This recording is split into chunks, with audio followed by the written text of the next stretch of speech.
Assalamualaikum warahmatullahi wabarakatuh.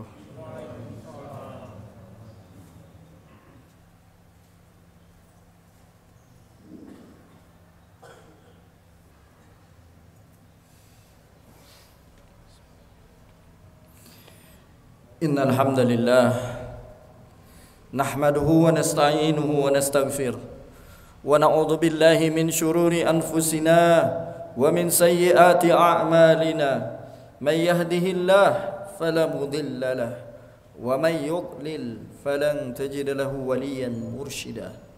Asyhadu an la ilaha illallah wa asyhadu anna Muhammadan abduhu wa rasuluhu la nabiyya ba'da amma ba'd. Qala rabbi shrah li sadri ya ayyuhalladzina amanu taqullaha haqqa tuqatih ولا تموتن إلا وأنتم مسلمون. وقال النبي صلى الله عليه وسلم اتقوا النار ولو بشق تمرة. Hadirin yang dirahmati Allah Subhanahu wa taala, tidak ada kata, tidak ada kalimat yang pantas kita ucapkan kepada Allah Subhanahu wa taala Rabbul Alamin kecuali kalimat alhamdulillah. Allah Subhanahu wa taala masih memberikan kita nikmat hidayah, memberikan kita nikmat iman, dan memberikan kita nikmat untuk melangkahkan kaki kita ke masjid untuk sama-sama melaksanakan salah satu kewajiban seorang muslim yang sudah akil balik, untuk salat Jumu'ah bersama-sama. Alhamdulillah. Salawat serta salam tahaturkan kepada Nabi Muhammad sallallahu alaihi wasallam, kepada para sahabatnya, kepada para tabi'in, dan mudah-mudahan Allah Subhanahu wa taala mencatatkan kita semua juga yang hadir hari ini menjadi pengikut Rasulullah sallallahu alaihi wasallam. Tak bosan-bosan khatib berwasiat di setiap Jumat, yaitu wasiat takwa. Ya ayyuhalladzina amanu taqullaha haqqa tuqatih wa la tamutunna illa wa antum muslimun. Wahai orang-orang yang beriman, maka tingkatkanlah takwa dengan sebenar-benarnya takwa. Dan Allah mengancam kita semua, wala tamutunna, dan jangan sampai kita wafat kecuali dalam keadaan beriman, kecuali dalam keadaan Islam, kecuali dalam keadaan berserah kepada Allah Subhanahu wa taala. Hadirin yang dirahmati Allah Subhanahu wa taala, kita bicara tentang Al-Qur'an. Al-Qur'an yang Allah Subhanahu wa taala telah turunkan 1400 tahun yang lalu. Semoga Al-Qur'an ini juga menjadikan hidup kita hidup yang berkah. Dan ketika kita sudah memutuskan untuk berhijrah, ketika kita sudah memutuskan untuk kembali lagi kepada Allah Subhanahu wa taala, maka tidak ada lain kitab, tidak ada lain petunjuk, tidak ada lain huda kecuali adalah dengan Al-Qur'an. Ketika Allah Subhanahu wa taala menyebutkan wa ahallallahu al-bai'a wa harrama ar-riba, Allah telah halalkan jual beli dan Allah sangat haramkan riba. Bahkan Allah menggunakan kata harrama yang artinya berulang-ulang. Jangan sampai ketika kita sudah tahu apa itu riba, kita masih mendekatinya. Ya ayyuhalladzina amanu taqullaha wa dharu ma baqiya minar riba in kuntum mu'minin. Ketika Allah Subhanahu wa taala menyuruh kita menjauhi riba, sudahkah kita menjauhi riba? Kemudian Allah Subhanahu wa taala juga sebutkan orang-orang yang bertakwa itu adalah orang-orang yang alladzina yu'minuna bil ghaib wa yuqimuna shalah wa mimma razaqnahum yunfiqun. Sudahkah kita paham bahwa Allah Subhanahu wa taala Maha Ghaib, malaikat Maha Ghaib, rezeki gaib, dan kematian kita juga gaib. Aina ma takunu yudrikumul mautu walau kuntum fi burujim musyayyadah. Walaupun kita bersembunyi di balik benteng yang sangat kokoh, dijaga oleh ratusan orang, dijaga oleh ribuan orang, tetap maut akan menghampiri kita. Sudahkah Jumat ini kita persiapkan kematian kita dengan kematian yang baik? Berapa banyak dari kita yang lebih mempersiapkan kehidupan yang baik? Kita persiapkan semuanya dengan baik, tapi lupa bahwa ada kematian yang harus kita persiapkan dengan baik. Rasulullah Sallallahu Alaihi Wasallam juga memberikan pahala bagi seorang orang tua yang menjadikan anaknya ahlul Quran. Rasulullah Sallallahu Alaihi Wasallam menyebutkan, man qara'al Quran wa amila bima fihi ulbisa walidahu tajan yaumal qiyamah. Kalau kita paham benar hadis ini, sesungguhnya berbahagia sekali orang tua yang anaknya bisa membaca Al-Quran dan mengamalkan isinya. Maka Allah Subhanahu wa ta'ala berjanji, ulbisa walidahu tajan yaumal qiyamah. Allah akan berikan mahkota nanti bagi kedua orang tuanya, yaitu mahkota yang ada di surganya Allah Subhanahu wa ta'ala. Kemudian ditanya, bagaimana ya Rasulullah, bagaimana keadaan mahkota itu? Kana dau'uhu ahsanu min diya'i syamsi fi buyutid dunya. Cahaya mahkota itu seperti, bahkan lebih baik daripada cahaya matahari ketika menyinari tempat ini. Ketika siang hari kita tidak perlu banyak menghidupkan lampu karena sudah ada cahaya matahari.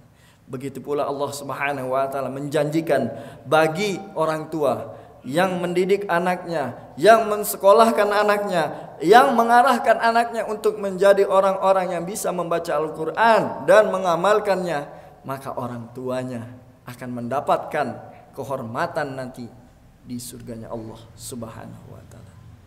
Semoga kita sebagai orang tua mampu mengarahkan anak-anak kita, cucu-cucu kita. Selain dia juga harus sekolah formal, dia juga harus bisa membaca Al-Quran, dan minimal walaupun hanya bisa sedikit demi sedikit, tidak jadi ulama, tidak mengapa, karena setiap orang pasti punya kemampuan yang berbeda-beda.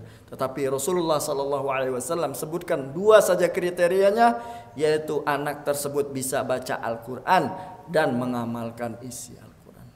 Ketika Al-Quran menyuruh kita untuk bangun malam, ya ayyuhal muzammil qumil laila illa qalila nisfahu aw inqus minhu qalila aw zid alaihi warattilil qur'ana tartila. Allah Subhanahu wa ta'ala sangat sayang sama kita semua. Allah Subhanahu wa ta'ala memanggil kita di sepertiga malam, 3/4 malam, atau bahkan di setengah malamnya. Allah memanggil kita semua agar supaya apa? Kita itu bangun. Bukankah ketika kita bangun lebih awal sebelum subuh, maka perut kita akan mengeluarkan zat-zat yang kotor, atau tubuh kita mengeluarkan yang namanya sebuah cairan atau sebuah gumpalan yang bisa kita rasakan itu menjadi plong. Tetapi ketika kita terlambat bangun subuh, apalagi kita sampai kesiangan bangun subuh, bukankah tubuh kita tidak enak? Karena pada bangun subuhlah Allah Subhanahu wa ta'ala menjadikan tubuh kita itu mengeluarkan zat-zat racun yang ada di tubuh kita. Maka hadirin yang dirahmati Allah Subhanahu wa ta'ala, ketika kita mengamalkan satu saja isi Al-Quran, satu ayat saja isi Al-Quran, insyaallah Allah Subhanahu wa ta'ala akan menjadikan hidup kita hidup yang berkah. Bukankah Allah Subhanahu wa ta'ala juga menjanjikan kita semua, man 'amila shalihan min zakarin aw unsa wa huwa mu'min falanuhyiyannahu hayatan thayyibah. Barang siapa yang melakukan amal soleh, baik itu ibadah mahdhah maupun ibadah ghairu mahdhah, kemudian dia beriman, maka Allah janji falanuhyiyannahu hayatan thayyibah. Allah akan kasih hidup yang baik, Allah akan kasih rezeki yang baik, Allah akan kasih istri yang baik, Allah akan kasih anak yang baik. Tetapi pertanyaannya, apakah sudah kita melakukan amal soleh dan beriman kepada Allah SWT? Jangan-jangan Allah Subhanahu wa taala berikan ujian kepada kita karena kita lalai sama Allah Subhanahu wa taala. Karena kita mungkin, mohon maaf, sholatnya cuma sholat Jumat aja. Mungkin kita tidak melaksanakan sholat 5 waktu. Ketika sudah sholat 5 waktu, apakah kita sudah mengeluarkan zakat? Apakah kita sudah menjaga lisan kita untuk tidak ngomongin orang lain? Apakah jempol kita tidak mudah-mudah untuk ngomentarin status orang lain? Bisa jadi orang yang kita komentarin, kita itu lebih buruk daripada orang yang kita komentarin. Nauzubillah. Summa nauzubillah. Jika Allah Subhanahu wa taala juga menyebutkan dari hadis Abi Umamah radhiyallahu an, qala sami'tu Rasulullah sallallahu alaihi wasallam yaqul iqra'ul Qur'an fa innahu ya'ti yaumal qiyamah syafi'an li ashabi. Ketika kita berhijrah dengan Al-Quran, ketika kita tuntunannya Al-Quran, maka Allah Subhanahu wa taala akan menjadikan Al-Quran itu syafaat nanti di yaumul qiyamah. Bukankah saat kita sudah terbaring lemas dan kaku, ketika kita sudah diberikan kain kafan, ketika pakaian kita sudah kain kafan, apa yang kita bisa lakukan? Tidak ada lain kecuali Al-Quran yang akan menemani hidup kita di alam kubur. Hanya Al-Quran saja dan amal-amal soleh saja yang menemani kita di dalam kubur. Istri tidak menemani, anak tidak menemani, apalagi harta, ketika harta itu tidak kita belanjakan di jalan Allah. Barakallahu li wa lakum bima fihi minal ayati wa zikril hakim wa taqabbala minni wa minkum tilawatahu innahu was-sami'ul alim.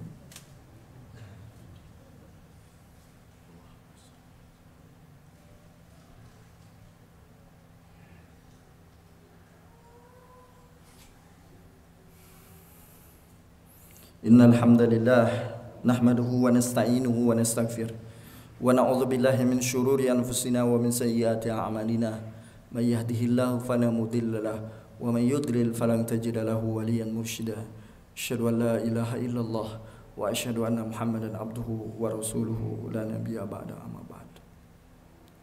Di khutbah kedua kali ini, maka setelah kita paham bagaimana fadilah Al-Quran, bagaimana Al-Quran juga bisa akan menyelamatkan hidup kita, menyelamatkan karir kita, menyelamatkan pernikahan kita, dan juga akan memberikan kita kehidupan yang baik. Maka yang paling penting ketika kita menghadapi sebuah musibah ataupun kita mendapatkan nikmat dari Allah Subhanahu wa taala, ada dua kuncinya, yaitu yang pertama, ketika kita susah, maka berdoalah seperti doa Nabi Adam alaihissalam. Allah Subhanahu wa taala sebutkan doa Nabi Adam alaihissalam.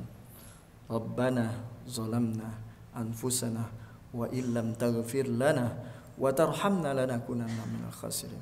Ketika Nabi Adam dan Hawa terusir dari surga, Nabi Adam tidak menyalahkan iblis, Nabi Adam tidak menyalahkan Allah, Nabi Adam tidak menyalahkan siapapun. Nabi Adam koreksi dirinya. Jadi ketika kita mendapat musibah, pelajaran yang pertama adalah bahwa jangan pernah menyalahkan orang lain. Maka itu ibrah yang pertama yang dapat kita ambil ketika kita benar-benar ingin hijrah dengan Al-Quran.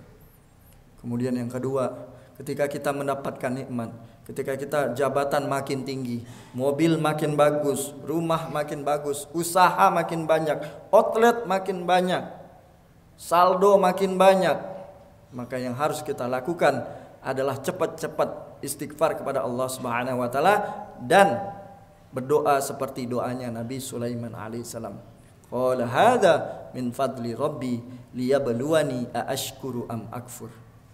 Nabi Sulaiman alaihissalam yang mempunyai kendaraan, yaitu kendaraannya angin, dan punya juga pasukan, yaitu dari golongan jin, dari burung, dan juga dari manusia.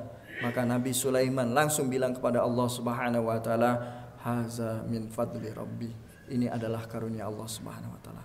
Semoga kita semua termasuk dari umat Nabi Muhammad sallallahu alaihi wasallam yang saat susah seperti Nabi Adam alaihissalam tidak menyalahkan orang lain, tetapi saat jaya, saat kita sudah di atas, saat jabatan sudah ada, saat omset makin besar, saat saldo makin banyak, maka yang harus kita lakukan adalah seperti Nabi Sulaiman alaihissalam yang berkata bahwa ini semua milik Allah, saya hanya mendapatkan titipan. Kita sama-sama berdoa kepada Allah Subhanahu wa taala, semoga di hari Jumat ini Allah Subhanahu wa taala berikan kita kebaikan, Allah juga berikan kita rezeki yang berkah, dan Allah Subhanahu wa taala menyelamatkan kita dari siksa api neraka. A'udzu billahi minasyaitonir rajim. Bismillahirrahmanirrahim. Allahumma ighfir lil muslimina wal muslimat wal mu'minina wal mu'minat al-ahya'i minhum wal amwat innaka sami'un qaribun mujibud da'wat ya qadiyal hajat. Allahumma ansur man nasraddin wakhdhul man khadhalal muslimin.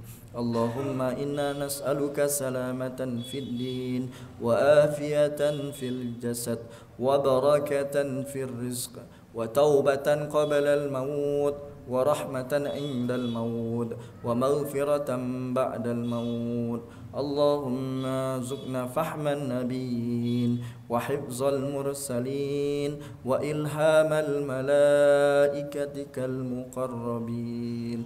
Allahumma a'inna ala zikrik wa syukrik wa husni ibadatik. Da'wahum fiha subhanaka Allahumma wa tahiyyatuhum fiha salam wa akhiru da'wahum anil hamdulillahi rabbil alamin. Ibadallah, innallaha ya'murukum bil adli wal ihsan wa ita'i zil qurba wa yanha 'anil fahsya'i wal munkari wal baghi ya'izukum la'allakum tazakkarun wa la dzikrullahi akbar. Aqimus shalah. Allahu akbar, Allahu akbar. Asyhadu an la ilaha illallah, asyhadu anna Muhammadar rasulullah. Hayya